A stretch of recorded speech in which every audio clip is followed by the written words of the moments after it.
Your Ladyparts, a refresher course on what's up, down there. Episode number 67. I get you dancing. Expect more and pay less at Target. Come on, who doesn't shop at Target? Today's episode of the Keep It 100 Girl Show is brought to you by Target. Although the craziness of Black Friday and Cyber Monday have passed, the deals from Target, you know what? They keep on coming. This week at Target, the whole family can save $10 when they spend $50, or listen up, you could spend $100 and save $25 on all apparel and accessories. Are you toy shopping this Christmas? Receive 20% off Lego Star Wars Classic, Juniors, and Friends. And if you're doing a home refresh before those holiday gatherings, save 20% off domestics and decor, such as bedding, bath, decor, and rugs for those folks that are going to be trudging through your home with their shoes on. On top of that, Target is holding a beauty extravaganza week with a different deal each day. So this is what you do. You check the show notes in the episode for all your beauty needs and discounts this week. Link to this week's deals from my website on ninababel.com/podcast, episode number 67. Or I'll even make it even simple stupid for you. All you got to do is go to the show notes right there on your phone and click on the Target shopping link. And you could do all the mobile shopping that you want.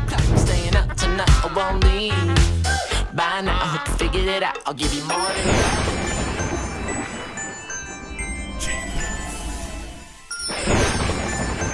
Welcome back to the Keep It 100 Girl podcast. And as always, thank you for joining me for another 50 Shades of Cray Cray. I'm your hostess with the Keep It 100 Girl mostess. It's me, Nina Babel. And if you're joining me for the first time, I help both men and women celebrate embarrassment in their lives. More importantly, I help you guys have all the open, awkward conversations with no filters. And now that we're in December, I really hope, for those of you who have been following me from the beginning, that I've been helping you out with that. Like I said, it's December, and there are a few weeks left to go before we go into this whole New Year resolution frenzy of promises to ourselves, right? As 2016 really comes to a close, I've hoped, and I truly hope you've enjoyed your dose of Nina love. You know, I dropped some real girl bombs this year, but I can say this, it could only get better. But I would like to take this opportunity to express my gratitude for all of you for listening and supporting the show. I'm having so much fun. Not only am I learning more about myself and my journey, I hope that you are too. Let me set the scene for the remainder of 2016. So Thursday is Morning Sip, and it's going to be the last full episode.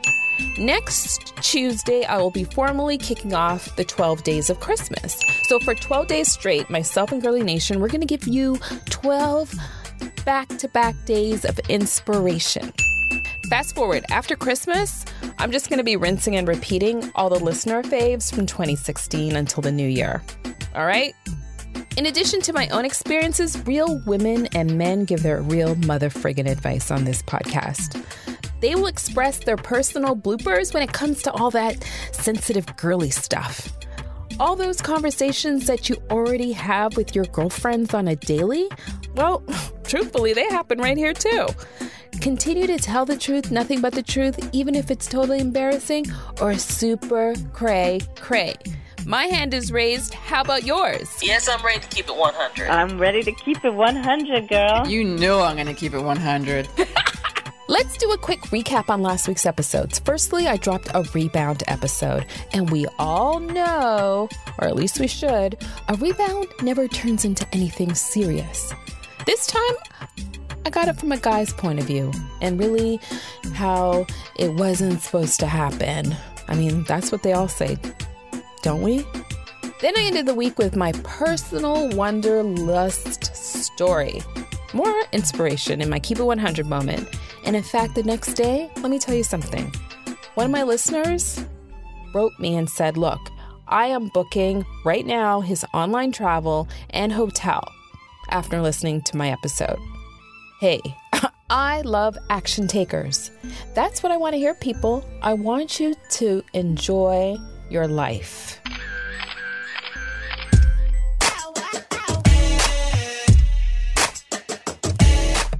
So my biggest reason for doing this segment today is a lot of us really didn't pay attention in sex ed class or health class, whatever you had in school. And some of us either have been under or over instructed in sex and female hygiene. And then there's this generation out there who's been strictly taught by the internet, right? Specifically Google. And I've always preached that if we weren't taught, like if you and I were not taught by whether it's one parent or both, then we need to educate ourselves. Perfect example. I asked college women certain questions when I was on campus. And I'm just going to give you a little feel of what they had to say. I mean, coming from you're coming from a very let's be honest, let's talk.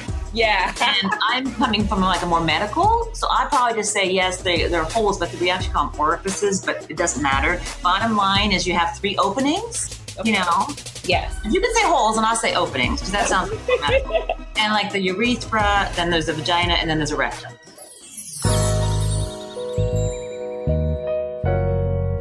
The biggest head scratcher of them all, some of us grown-ass women are still getting it wrong. You're never too old for a vagina, poom poom, lady biscuit, vajayjay, or vag refresher course at any age or stage of your life. It's amazing to me how women, including myself, still get some feminine hygiene practices or just facts about our sexual health wrong. No fault of our own. We've all been there. Let's find humor in our miseducation. With the help of Dr. Diana Hoppy, who's a board-certified OBGYN in San Diego, she just doesn't look at your pap smear either. Her main focus is women's health, especially with the millennial generation. Also, she does speak about perimenopause and menopausal transitions and includes alternative medicine options in her practice. She's the author of Healthy Sex Drive, Healthy You, What Your Women's Libido Reveals About Your Life. Lastly, Dr. Hoppy was awarded, I think it was OBGYN of the Year in San Diego, so let's give her a round of applause. Class is now in session, people, and this is what you're going to learn in today's episode. And don't laugh, because like I said before, us grown-ass people still don't know the difference with some of these things. Number 1, the basics. You will learn about female anatomy, people. Number 2, internal or external? Which is it? Because we still get it wrong. Number 3, those annoying female infections and why do they happen? Number 4, the diet rumors. Is eating pineapple like a real thingy? Number 5, cotton underwear rules every time.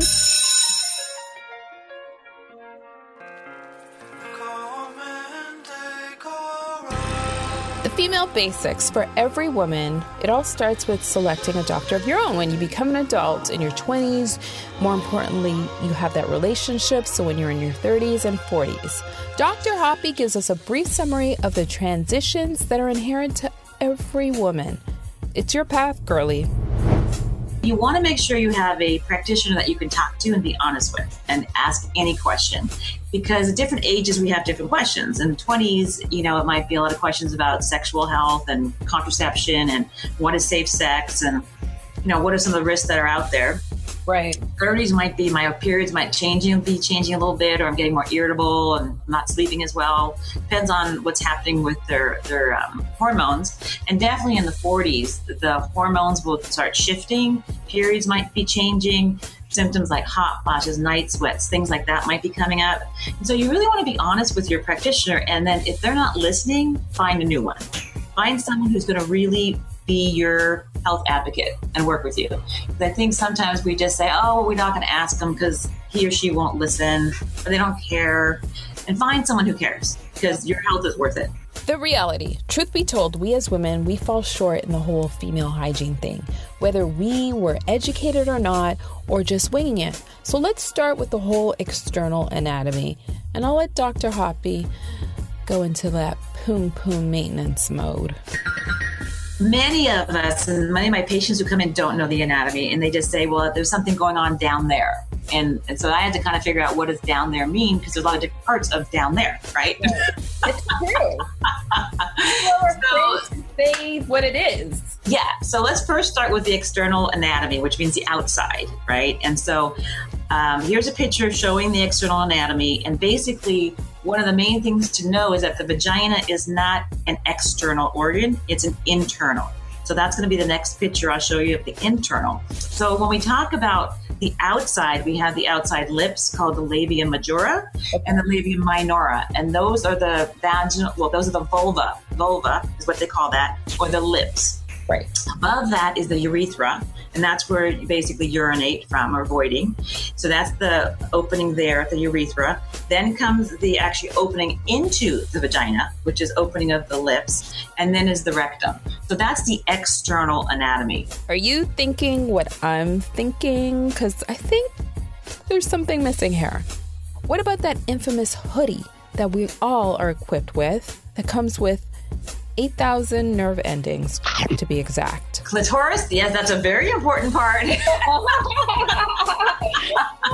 That is actually above the urethra. So you can see on the picture, you can see that it says clitoris. And that's normally covered by a clitoral hood.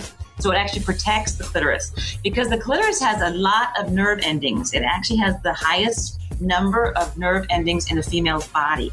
So it's analogous to like the penis, the actual head of the penis. So it's equal to the nerve endings in that area. So it's a very important part. And actually someone asked me today, one of my patients, well, how often is it that women can have orgasm with intercourse?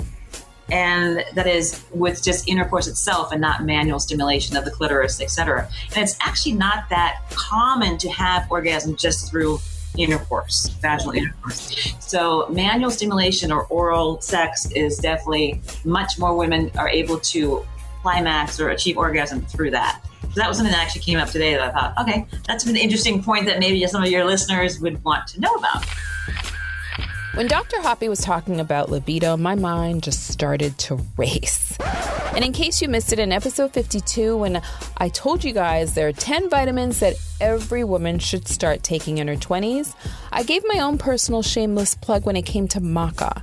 So I wanted to use this opportunity to ask Dr. Hoppy her opinion about maca.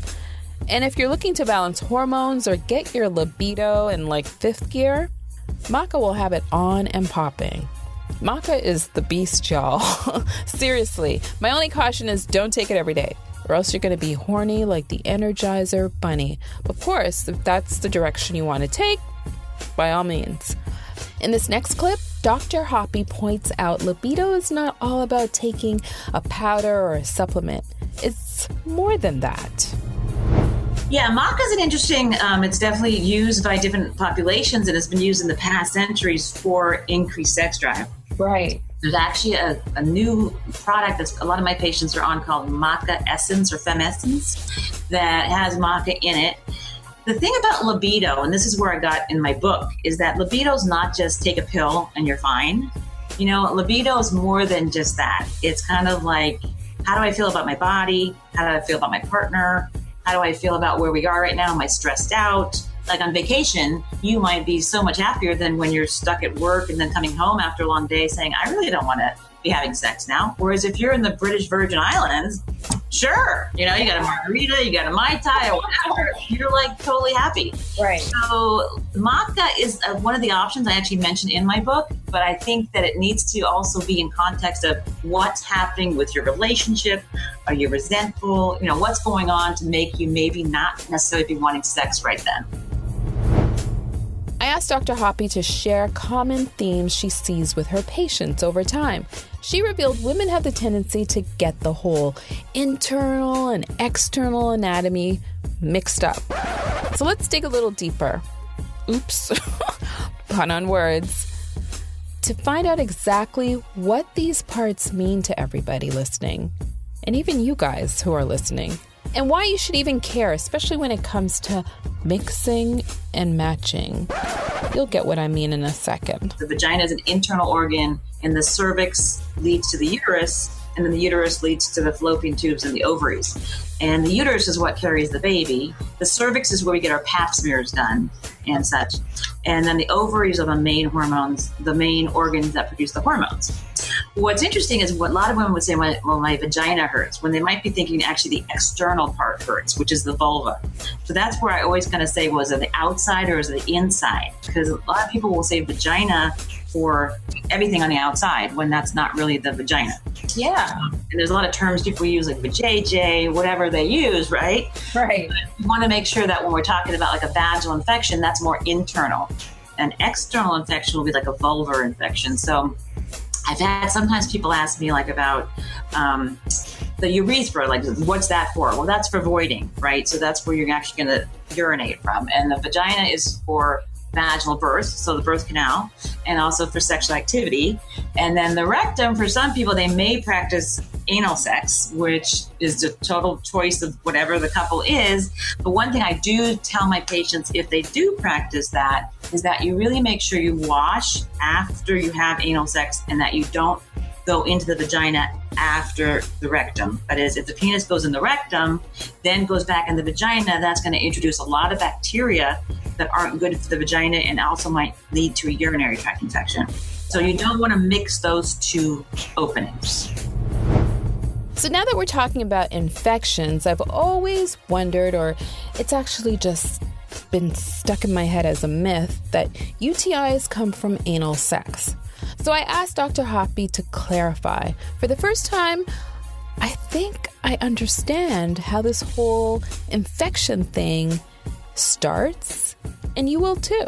Yeah, it's not necessarily from anal sex. It could be from vaginal intercourse. A lot of women can get urinary tract infections just with vaginal intercourse. And it has to do with the bacteria, even some that are close to the vagina that are going up into the urethra. So it's really important after sex to urinate, to void. So you kind of flush the urethra and flush the bladder out. Because if you don't, a lot of that bacteria will go into the urethra, that opening, and then into the bladder and cause an infection. So it's really important to void after sex. That's really important. And then the other thing is to make sure you drink lots and lots of fluids, because if you're not drinking enough fluids, you're more likely to get a urinary tract infection also. If you've ever had a UTI of some kind, you will know they are painful. I personally refuse to use antibiotics, period. And some of you may be allergic, so I asked Dr. Hoppy to share some of those natural remedies that are viable options. Yeah, actually cranberry tablets I like better than cranberry juice, unless it's unsweetened cranberry juice, because cranberry juice can have a lot of sugars in it and things. Right. So you can definitely use cranberry tablets. I actually have something in the office called UT Defense that has dandelion root, dandelion leaf, some other herbs in it that actually help to prevent urinary tract infections for those women who have recurrent ones. For some women, it's very much related just to sexual activity. So sometimes I might give an antibiotic and say, just when you have sex, go ahead and just take one dose of an antibiotic, and that will help decrease the risk for infection. For those women prone to UTIs and get them frequently, Dr. Hoppy recommends a daily dose of UT Defense, and I'll let her explain. So that would be a regular basis to keep their urine nice and acidic, and also make sure you drink a lot of water. So that's in someone who gets, like you said, the friend that worked at the office that had like every week a UTI. And some women, they're just more prone to it. It might be anatomy is a little bit different. They might have a short urethra, various things, but sometimes it's not something the person's doing. The woman's actually doing it, just something that with her anatomy. So with those patients, I definitely would say do the UT Defense every day, and that will help decrease the risk of bladder infection. How deep are we? What's our vaginal length? Let's get candid for a second. Kick this myth to the curb. So you brought up something interesting just now, like how would a woman know if her urethra is short, or even your vagina? Because, you know, some guys are like, oh, you're so deep. Yeah. Or there's these like myths that, you know, black women are deeper than white women. Yeah, so basically urethra, you wouldn't know that unless you actually went to a urologist. Okay. That's when someone, like, let's say you're younger, you're like 5, 6, 7, you're just getting a lot of infections when you're a child. your mom may have taken you to the urologist, and then they would kind of do an analysis, a survey, evaluation of the urethra, and they could kind of tell the length and look at your bladder and such. But most women won't know that. Absolutely not. And then the vaginal length, most women are basically the same size. I mean, unless now someone after a baby, it changes a little bit. It gets a little bit more open. The opening actually into the vagina can be a little more spacious than someone who's not had a baby, because the babies come out through that. It's kind of distended some of the vulvar tissues. But in general, the vaginal length is pretty standard. It's not like there's a huge discrepancy. And I think that with men, there may be more of a discrepancy in the sense of size than there is for women. When you talk about vagina, most women default to external, don't we? And that's because that's what we kind of, everyone uses that term for that. And that's why it gets really confusing. But that's why it's nice to have some education on it. And just so when you do go to the doctor or you're talking to your girlfriend, you can say, well, actually, this is called the labia or the lips. That's what that means, in the outer lips. Right. Then if you go inside, then that's the vagina. And so like with the vagina, we talked a little bit about vaginal health, that it's actually a self-cleaning oven. You do not need to use douches or any kind of feminine hygiene products in that area, because that's only going to introduce chemicals and other irritants into the area to cause infections, rashes, a lot of different problems. So I do not advocate douching at all. And definitely, like when I was growing up, we used to have the FDS spray, feminine deodorant spray, they called it FDS. Okay. And no, we don't advocate that at all, because all that is chemicals that we're spraying to think that we're making ourselves better. Which we don't need. Hygiene, what should we use to wash? Don't we all want to know? Dr. Hoppy explains. Plain, mild soap, not a lot of chemicals in the soap. And just, wash basically once or twice a day after you urinate. If you want to clean that area, that's totally fine. Make sure you change your clothes after you exercise, because a lot of times if we sweat a lot and we're still in that same underwear, it can actually cause a yeast infection or a vulvar irritation on the outside. Right. So it's really important to have like cotton breathing underwear, change it when it gets damp. And then just also how you wipe. I know it sounds really stupid, but it's simple. But you go front to back, because you don't want to go the other way, because then it might introduce some of the stuff from the rectum, which is where you basically have bowel movements, and that has a lot of bacteria. You don't want to introduce that bacteria into the vagina or into the urethra. It's basic, but it can help a whole lot to have this instruction in the right direction. Literally. Do we understand the difference, people? Because we're going to run this back one more time when it comes to wiping in the right direction. From your urethra toward the rectum. Okay. Yes. I'm trying to. You don't want to go from the rectum toward the urethra. You want to go from like here, like if you're standing. Yeah. This is front, and then this is your back. Right. Okay. Gotcha.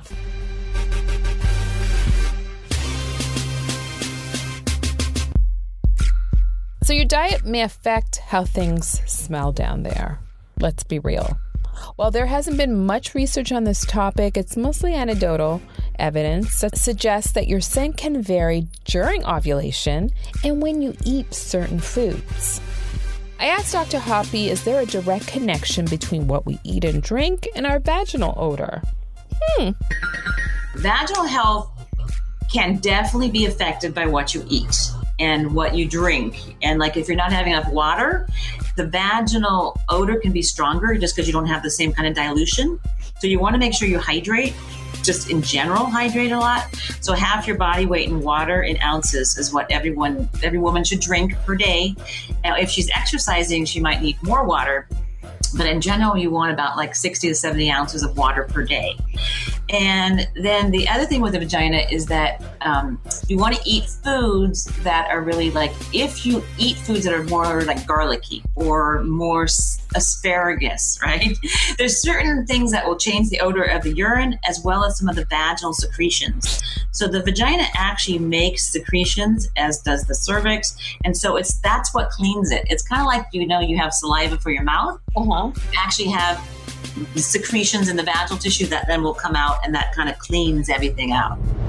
Next, I asked Dr. Hoppy to explain that whole pH thing. Like, you always see pH this, pH that, and frankly, it doesn't mean anything to me. So I asked her to give us this 101 explanation. How does it change and why do we care? Our vagina normally has a pH that's about 3.5 to 4.5, which means it's acidic. So a pH means from like 1 to 14, and 7 is neutral. So like our blood in our veins and our arteries has a certain pH, like 7.4, let's say. The pH in the vagina is much more toward the acidic side, toward 1. So it's about 3.5 to 4.5. So it likes to have a more acidic environment. And it makes that because it has bacteria that are called lactobacilli. And lactobacilli make the acid in the vagina in that pH range. So they're really good bacteria to have. So we talked a little bit what the foods to eat and stuff. It's really good to have yogurt. Some women take probiotics to increase the lactobacilli. You don't want to have a lot of processed foods and sugary foods because that's not good for the pH of the vagina. And just some women I see, if they have too much wine, like white wine, can be high in sugar, and that can also be causing like a vaginal infection or an abnormality in the pH. The other thing that can actually be interesting is with antibiotics. So let's say you get antibiotics for like a upper respiratory, like you have a cough and you need some antibiotics. If you get antibiotics, that will actually kill some of the good bacteria in the vagina. And that's why yeast infections are so common after antibiotics, because it kind of gets rid of the good bacteria. So we actually have, it's interesting, like a balance between yeast, lactobacilli, and other bacteria vaginosis, within the vagina. And when something throws that off, it can actually cause an infection that then leads to either like a bacterial vaginitis infection or a yeast infection, etc. So the actual pH is really important. More hygiene. The breathability of underwear and exercise is critical. In fact, it's a major key. Cotton is much more breathable. That is, air can flow in and out from that. Whereas if you have like polyester, that's a synthetic material, it's not going to allow for that wetness to kind of be exposed to air. It's going to be like it's within like a vacuum. And so it just keeps all the moisture right there. Mm-hmm. And so that's why you want to wear more cotton, breathable fabrics. So when you're exercising and stuff, and I was reading some places, and if you feel comfortable, is going to sleep without underwear, just keeping it aired, that's fine too, because you do want to have air to that area. Right. And sometimes I also get the question about, like sometimes it can be an odor when you're exercising, like more sweat. And actually, there are sweat glands in the vulva on the outside, those lips, and so that does sweat because it actually gives off pheromones, and pheromones are the hormones that attract the opposite sex to you. It's a pheromone, it's a chemical that's a stimulant for attraction. So it's called pheromones. That's interesting because, I'll be working out and I'll tell you the two places I sweat are my vaginal area. Vulva. See, I have to deprogram myself. It's okay. My vulva area and, and just underarms, right? But I don't sweat anywhere else. And then when you mentioned the whole attraction thing, I'm like, okay, I could relate to that too, because, when I'm nervous, those are the places I sweat. Right. And so you'll kind of exude an odor, and it might be attracted to certain other women who like that scent, basically. So pheromones are a whole nother interesting topic that we could do on another show. Oh my God, it makes total sense now, the whole scent thing. Ladies, ever remember when guys in the heat of the moment, they tell you that you smell or you taste good? You want to listen up, because it's going to click in a second. So the sense that they're attracted to, like if you're sweaty, let's say, because, most women want to be clean and dry and take a shower and do all that. But to be honest, most men would say, no, go to the gym and then come right back. Most women would say, I don't want to do that. Dr. Hoppy, what is your view on antibiotics and UTIs? we all want to know. I think it depends on how much you've tried. I mean, I have some patients that might have a urinary tract infection and they do lots of water, they do cranberry tablet, they're trying to do lots of things. But if it's still not going away, then I kind of think, okay, now we need an antibiotic to just eradicate it. But I try to minimize the antibiotics if possible, but sometimes you kind of need that if it gets to the point where you've tried all these other possible modalities and it hasn't yet gone away. So what would you say is the limit on the modality? Like, what length of time do you need to say, or at least notify your doctor and say, look, it's been X amount of days? Yeah, are you talking about like a urinary tract infection type thing? Yeah.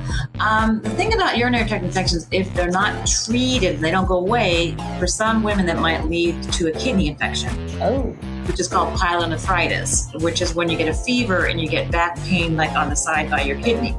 So that's something that gets more serious, and you might need to go to the hospital to get intravenous antibiotics. So I would say I'd give it like a few days, like probably 3-4 days. And if it's not getting better, I would probably go in and just say, I mean, some women might wait a week. It depends how symptomatic they are. If they're miserable, they're going to come in. Yeah. Because it's just too much to take to have a really bad urinary tract infection that's not going away.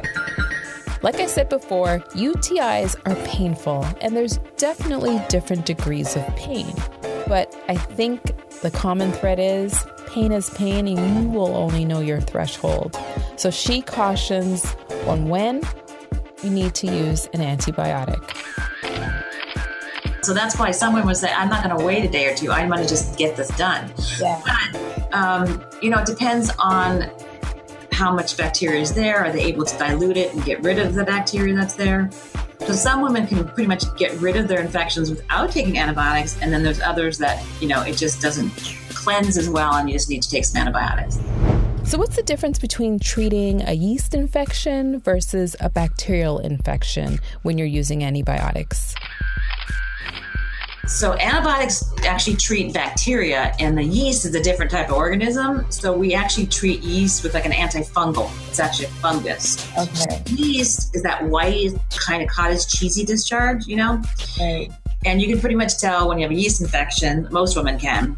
But we treat that with, you can do monostat, you can do creams, like vaginal creams that you insert the suppository or the applicator in the vagina, or there's something oral called Biflucan, which is really an easy way to treat yeast infections. The other would be maybe to change your diet a little bit and see if you can get some more lactobacilli in the diet. And I actually have one probiotic I recommend for women who do have recurrent vaginal infections, and that helps to colonize vaginal flora. And it's an oral probiotic. Is that a script or is it over? That's actually through Metagenics, which is something you can order online. I have a Metagenics account, so I have my patients order it through me, so I get a little bit of credit from it. But it's called Women's Ultraflora, and it's a great probiotic specifically designed for vaginal health. So Dr. Hoppy introduced the idea of probiotics. Now, for me, I take them for bowel reasons, and usually when I'm traveling so that I don't catch anything. But what she's talking about is totally different, and I had no idea. She's talking about probiotics for vaginal health. And this is especially for women who are having reoccurring vaginal infections. So the probiotics that we're talking about for the bowel are a little different than the probiotics for the vaginal tissue. Wow. So that's where it gets kind of like tricky again. So we have to make sure we're kind of talking about oranges and oranges. Probiotics are good for the bowel because the gut flora in your stomach and your intestines, you want really good bacteria so that you break down the food, it goes through, you don't have leaky gut and have issues that come up. The flora, or the kind of environment within the vagina, is a little different types of colonization of the bacteria. So probiotics are very good for your overall health. But the women that need the one specifically for the vaginal health are those that are really having recurrent vaginal infections. So it's not like every woman I say, you have to take this. It's more like if you're having like every few weeks, or it's becoming just a problem, then I will go over all of their practices, lifestyle, like are they doing the right things with their hygiene and that type of thing, to make sure we're not missing something there. And then if they are, then I recommend that the female vaginal health probiotic. See, I didn't even know that existed. I didn't know either till the rep actually came in and told me. I'm like, well, this is great, because there's some women that do just have more shift in their pH just by little things they do. Whereas others, that we can do a lot of stuff and nothing really affects us. And then there's others that say, oh, I had 2 glasses of wine, I got a yeast infection. And it's like, okay. Right. Or I had my bathing suit on. Right, or I went into a jacuzzi and I got an infection. I mean, sometimes there's stuff in the water, too, that some of us are more prone to than others. Okay, so for real, does every vagina have a smell? I've always wanted to know. It may have its own individual kind of smell, but it shouldn't be like a bad odor smell. I mean, normally the vagina has a kind of a more of a natural, healthy kind of smell. If there's a smell that's fishy, like we talked about, that could be a vaginal infection like bacteria vaginosis. If it kind of has more of a yeasty kind of, that can also have a different kind of smell. During the period itself, when menstruation, when blood is there, it has a different smell. And then also the certain kind of foods and stuff we talked about. Because there are glands on the outside that I mentioned, the sweat glands that release the pheromones.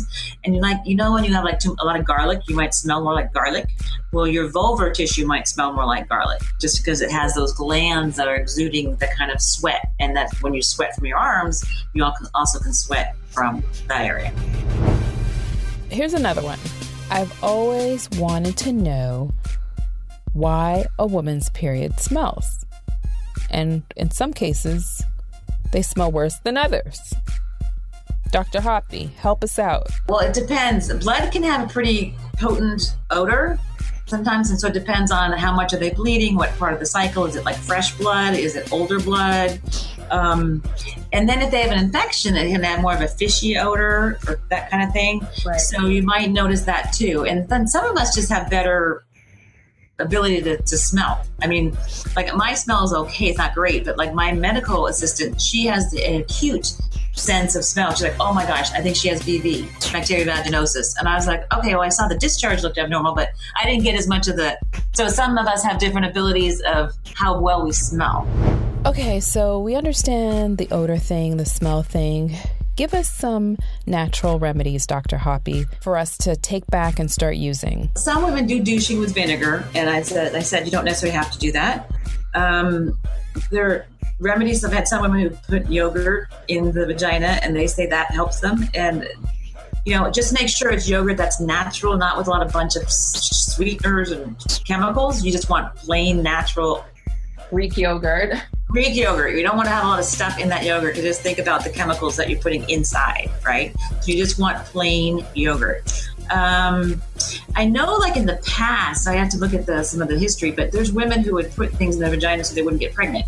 And they had these different ways of like putting half a lemon in there to help cover the cervix. And I can look into that. That would be an interesting topic to do more about. It's like, what kind of things did people do in the past when they didn't have condoms or the birth control pill or the IUD, and how did they try to decrease the risk for getting pregnant? I know all of my smells. Do you guys? And I say that because you really need to be in tune with your body, because your body will always tell you when something is wrong.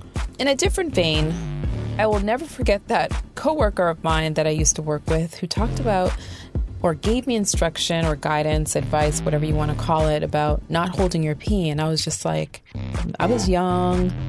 I mean, I don't think I used to hold my pee, not intentionally. But it makes sense now that I'm a grown-ass adult, but just wanted to give you all that little tip. And I asked Dr. Hoppy to explain what the ramifications are when you do hold your pee, people. Yeah, and also I think you get kind of used to your body and you know what feels right and what's not right. I mean, there's some women that just know right away when they have a yeast infection. They have the symptoms, they know, and they want to treat it somehow. Others, I think having like the hydration, I think we're chronically dehydrated. I think if we drank more water, it would really decrease the urinary tract infections and even potentially vaginal infections, because the hydration can help the vaginal tissues kind of get rid of, it's cleaning. Basically, the hydration helps clean. So think of it kind of like cleansing, a self-cleaning oven with more water. And you triggered a memory, actually. I remember my first job ever out of college, this woman that I worked with was like, without any explanation, and this is how women talk or your mothers talk, it's like cryptic. They give you the end result with no explanation. And she was like, never hold your pee. Trust me. And I didn't know what that meant because I don't think I had a habit of doing that. So it was foreign to me. If I did, it was not like for hours. Right. So let's talk about that for a second. And because the times that I have done it as a grown-ass woman, I pay for it the next day. I feel it almost like a little pain and neck as right.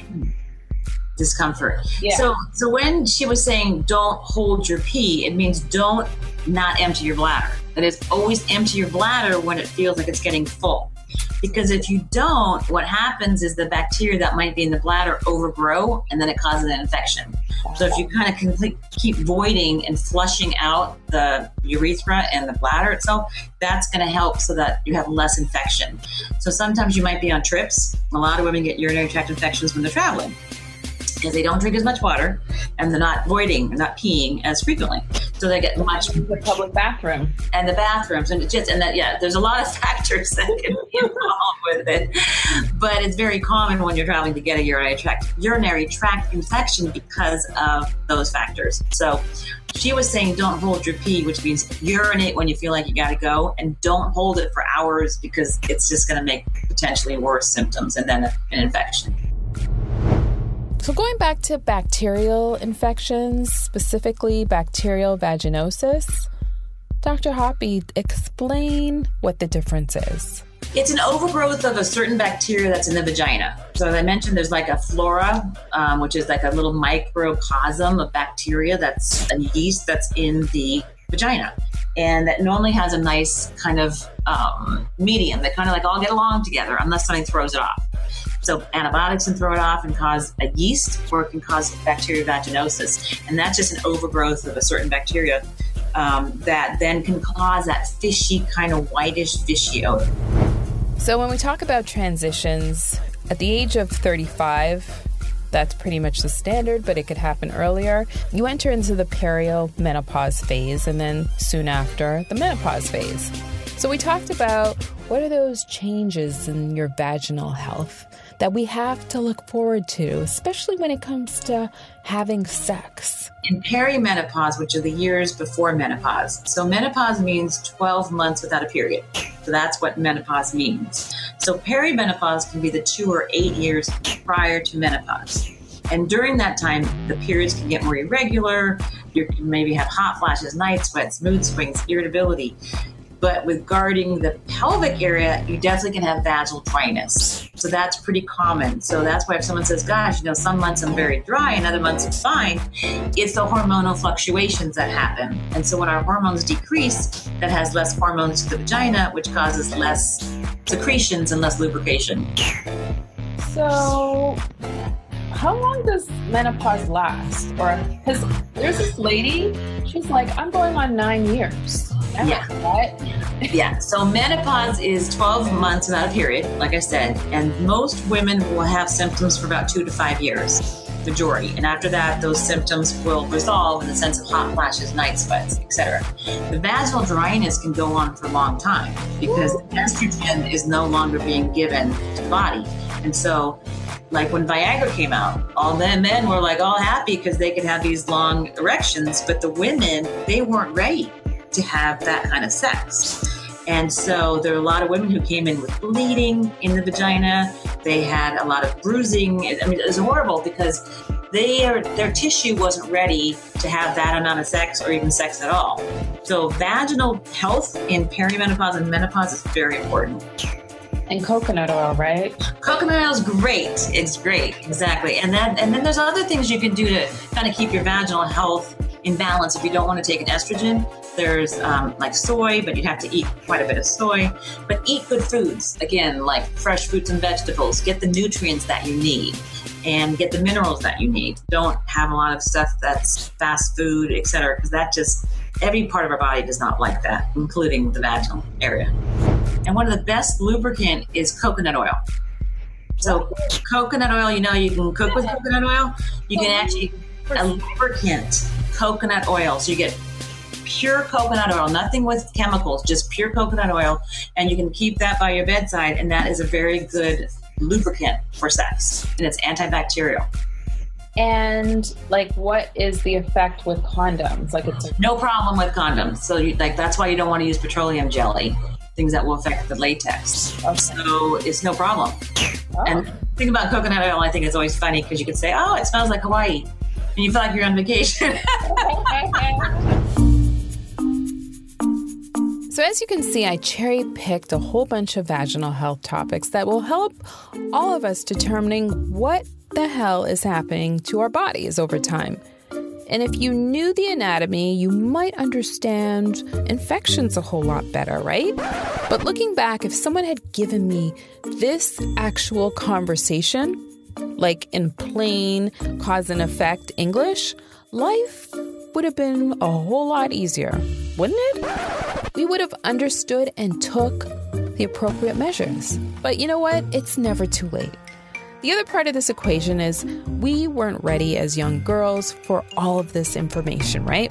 A lot of us, because we didn't have those conversations in the home, didn't know what was being discussed in the first place in health class. Like, we might have just been introduced to that idea at that very moment.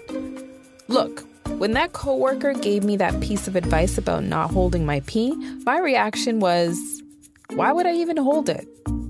And I didn't even know what questions to ask beyond that.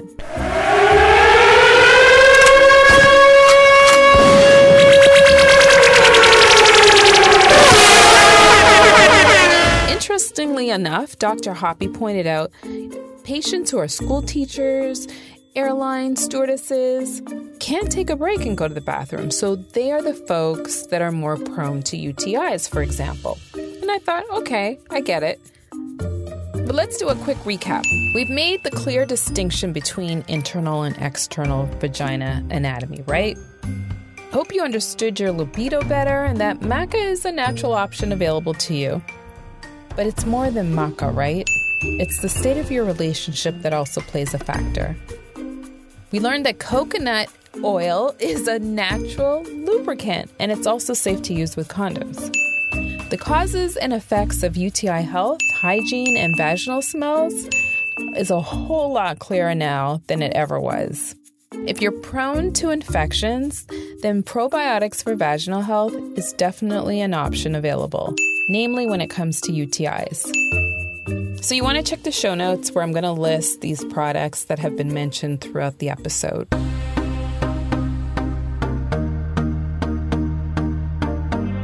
All right, people, that wraps up another episode of the Keep It 100 Girl Show.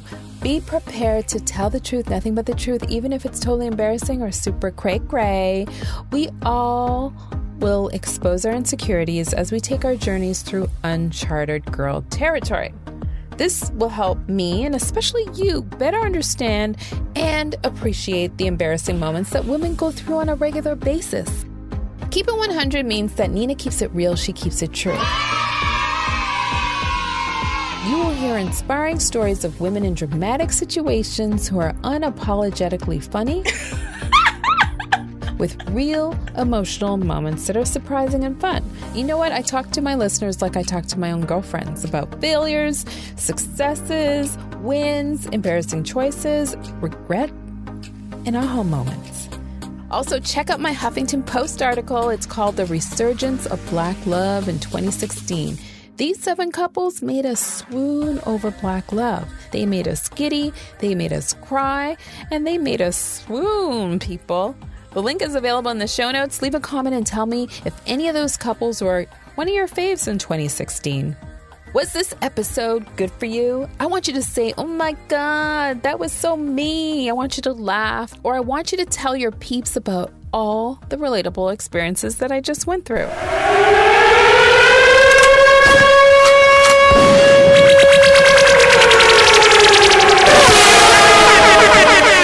All right, so remember, new episodes are going to drop daily starting next Tuesday until Christmas. You can connect with me on social using the handle @NinaBabel on Twitter, Instagram, and Snapchat. And lastly, you could check me out on the Keep It 100 Girl Facebook page. Next episode drops on Thursday, where I'm going to do a 2016 roundup of 50 Shades of Cray Cray. But that's my reel for this week. See you on Thursday. Smooches.